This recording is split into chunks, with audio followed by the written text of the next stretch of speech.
Aloha. Now I'm going to demonstrate the art of casting, particularly casting stones.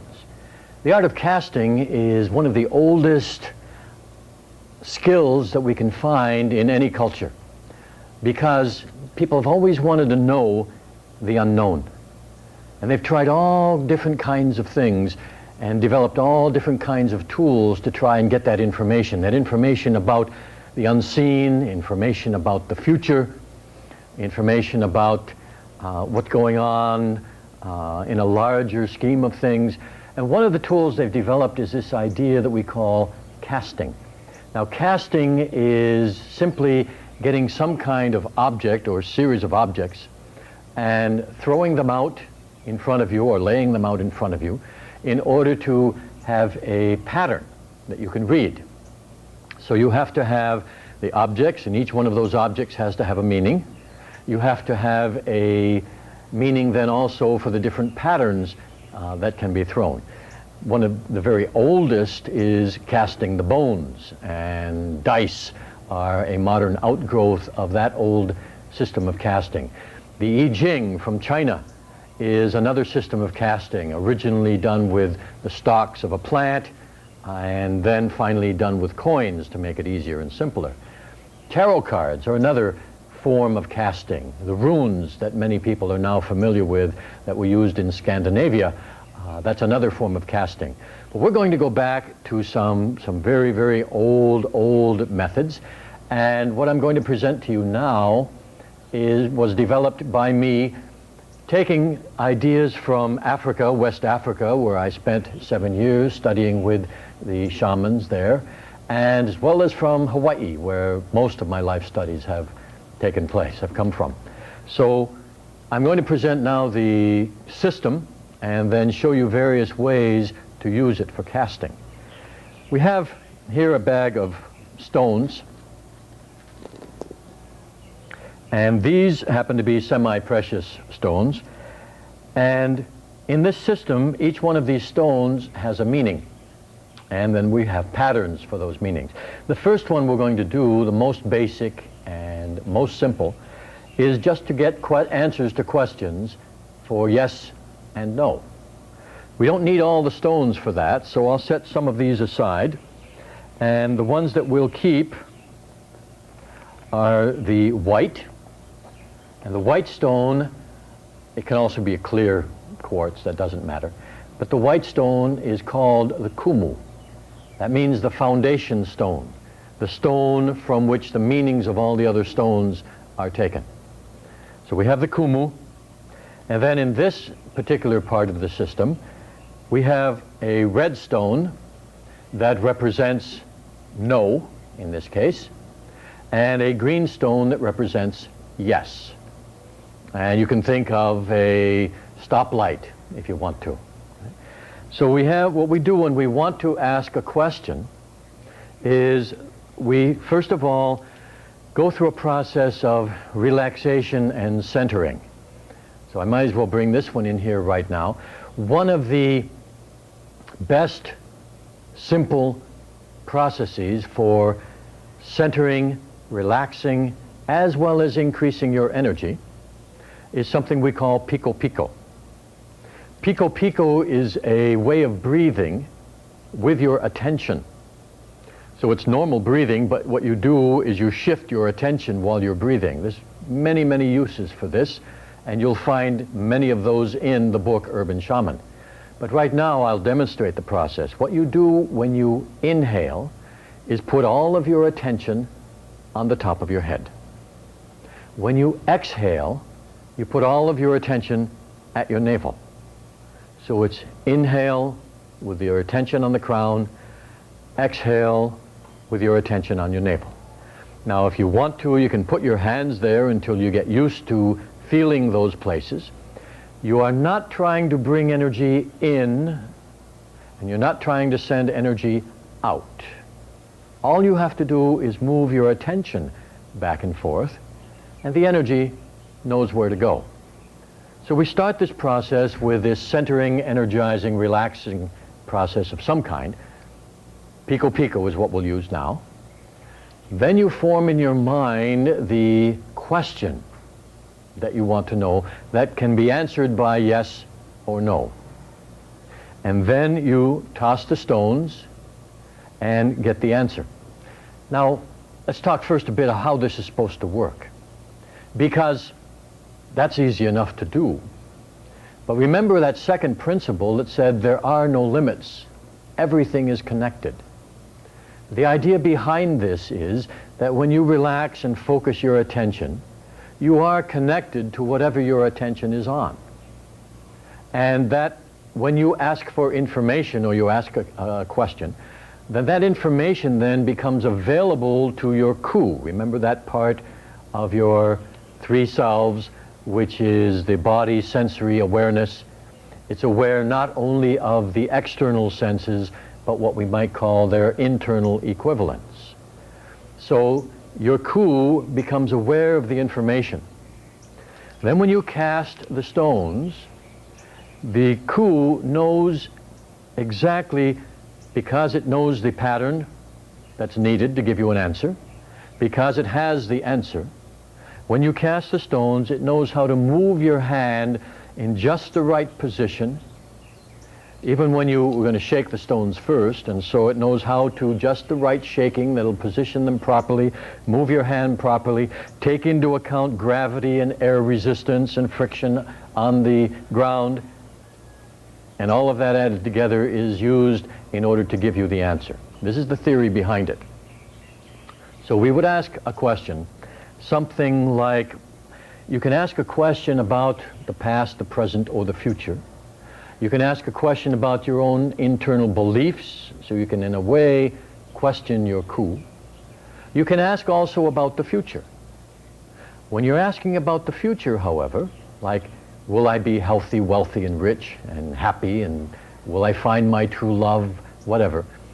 When you're asking about the future, remember the fourth principle that says now is the moment of power.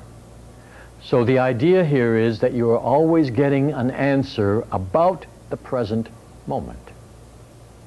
And what would happen if all of the ideas and beliefs and attitudes of the present moment were carried forward without change? And so that's the answer that you get. Because in Hawaiian thinking, in this shamanistic type of thinking, the future can be changed. And all we have to do to change the future is change what we're doing in the present.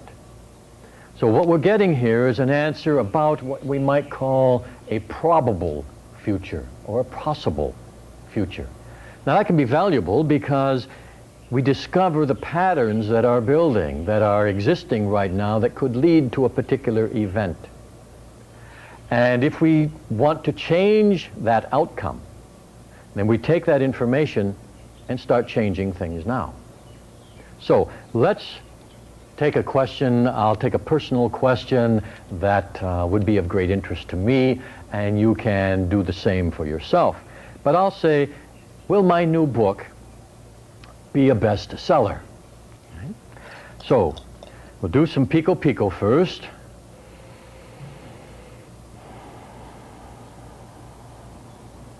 Think of the question, will my new book be a bestseller? Shake the stones, toss them out. Now, this is an interesting situation because what we have is a very definite maybe. Okay? Because the answer is determined by which stone falls closest to the white. And what we see here, even looking up above, is that they're almost exactly the same. So I got a very definite maybe on this one, which means all the more that it's going to depend on what I do, what I think, what I believe, how well I write, because it's not written yet. And so all of those are factors right now. So it's really also in a way saying there's not enough information in this present moment. And I can understand that because since the book is not completely written, There are too many other factors of how the book could turn out before it's finally presented. So we have an accurate answer based on the amount of information available at this moment. So let's take and let's ask a different one. Okay.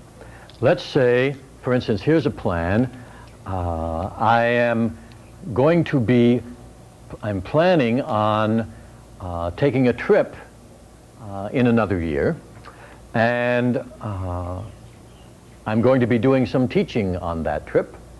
And so let's see whether it lies in the future that this is going to be a very financially successful teaching, very financially successful journey. So let's see. We'll focus on this. Some pico pico. Will this trip that I have planned for teaching be financially successful? Now there we have clear indication of yes. Yes, this is going to be financially successful, because the green stone is closest to the white stone. And that's how you determine the answer, by whichever stone is closest. But what happens if you get a no answer about something that you really care about? Then what do? You don't want to accept that as the final answer, because remember, the future can be changed. At the same time, you don't want to just toss over and over again, because then your subconscious will know that all you want is the right answer, doesn't matter about the event, and you won't get accuracy. So there's something very powerful that you can do. Looks and sounds strange unless you have some background in the shamanic thinking. But because all we have in the present moment is patterns, if we change those patterns and hold on to them, we change the future outcome. So let's suppose that I had tossed the stones. Let's suppose I had asked whether I will find my true love in this coming year, or whether I will find a great relationship in the coming year. I'm not going to actually toss them for myself, since I have a great relationship. But if I were going to ask such a question, or even if I asked if it were possible for me to have a wonderful relationship with another person, and let's suppose what I got was a definite no. Now that would be, it doesn't have to be behind, this could be over here. But let's suppose I got a definite no to that question. Will I have a great relationship? And the answer comes out no. Well, this does not mean that I have to be a hermit, that I have to give up, that there's anything wrong with me. It means that according to all my beliefs, the prevailing beliefs of anybody I might meet, my fears, my angers, my limitations, limitations existing right now in the world, this is the most likely outcome. So we want to change that. So yes, I could stop and simply begin working on myself, and that would definitely start changing the future. But there's something direct and powerful that we can do right now. And this is what it is. What we do is we do the pico pico again. After we've seen this and accepted this as the answer, we do the pico pico again. Breathe and relax. Say, all right, this is the way I want it to be, like that. So listen up, cool, send out the message, we're going to have that great relationship. And you sit there and you breathe deep with energy and you focus on the new pattern that you have created. And the more energy and emotion you can put into it and physically move it, and keep repeating, that's the new pattern. That'll start to break up those other fear patterns or whatever other limitations might be in there. It'll start to break them up and open you up to new opportunities, new ways of thinking, new ways of acting that will help bring about that actual result that you want. But you start by breaking and changing the pattern, not out of fear of the old other one, but out of a deep desire for the new pattern that you want to establish. Okay. Well, that's yes, no. Now we bring in all 7 stones, and for this part we give each one a meaning. And it may not come as a surprise, but we're going to relate each of the stones to one of the principles. So we start off with white, representing Ike, the first principle, and the keyword concept of awareness. We bring in red for Kala. There are no limits, with the keyword of freedom. Orange for Makia. Energy flows where attention goes, and the keyword of focus. Yellow for Manawa. Now is the moment of power, and the keyword of either presence or persistence. Green for Aloha. To love is to be happy with the keyword of love. Blue for Mana. All power comes from within, with the keyword of confidence. And Pono. Effectiveness is the measure of truth, with the keyword of flexibility, because you want to do whatever is appropriate and effective. So what we're going to do with these stones now is ask questions that have to do with advice, because sometimes it's not yes or no that we need, but what do I do now? So if we have such a question, for instance, let's go back to the one that we're working with as a yes-no. Say, okay, I want a great relationship. I changed that pattern, but now what's the most important thing for me to do to prepare myself in order to have that great relationship? Now, of course, the stones are relating this to me, and you may get a totally different answer. And so I'll say, I'll apply this to a great relationship with someone with whom I can discuss philosophy and shamanism in depth. Okay? So yeah, that's a kind of relationship that I would like to have. Someone that I can really talk about the deepest aspects of this knowledge and tradition with. So, what can I change, or what can I do in order to bring this kind of relationship into my life? I start with Pico Pico. I form that question in my mind very clearly. What can I do to bring such a relationship into my life? I shake the stones, and I toss them out.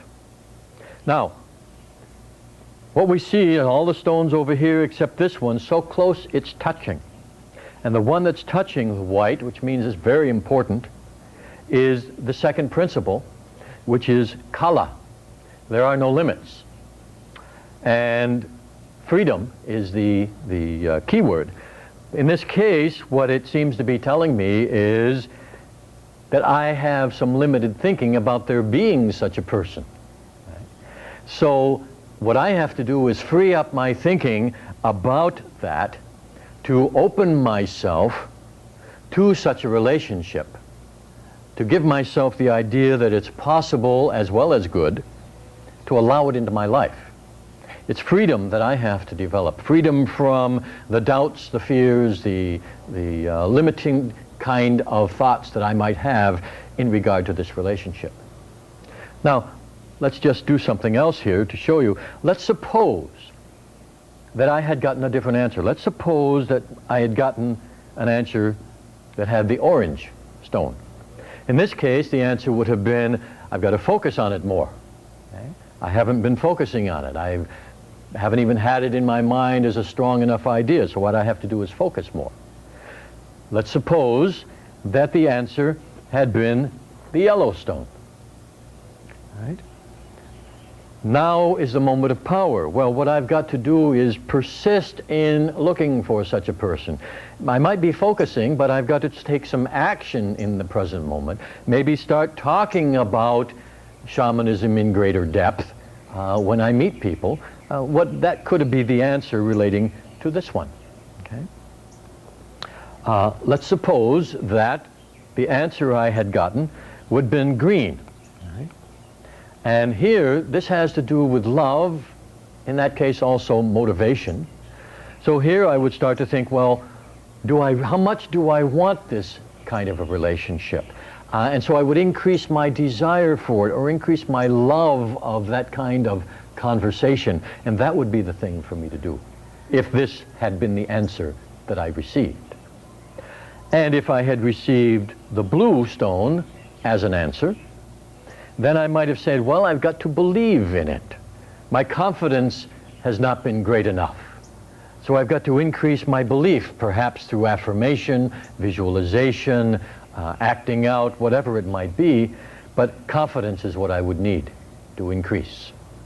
And if my answer had been the purple stone, then it would have been, because that represents flexibility, then maybe I've got to be flexible about the kind of person and the kind of things we talk about. So maybe I'd want to expand the range of topics so that there would be something that this other person might be even more interested in that I could share with them, and not limit it so much. So that's a possibility. Be more flexible in what I want, or in my approach to getting what I want. So those are ideas. Remember, the actual answer I got was this one. But if I had gotten any of those others, you could also interpret them in terms of the meaning of the principle or the meaning of the keyword. And that's casting for advice. One of the oldest systems of all is what we can call picture casting, and very confusing to researchers. But what's going on in picture casting is that instead of tossing out a cast that has meaning in terms of the individual objects, what you're doing is tossing out a pattern and then looking at that pattern as if it were an image. So let's take you can say, give me an image, is your question.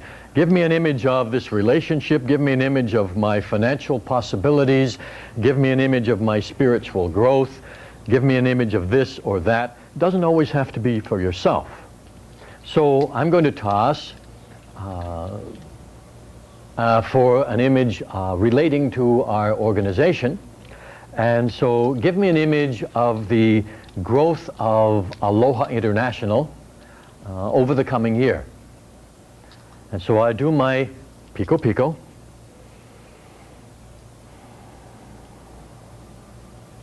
Focus on my question.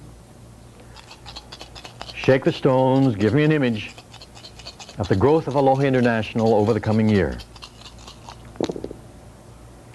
Now, my role is to look at this pattern as if it were a picture, almost like connecting dots.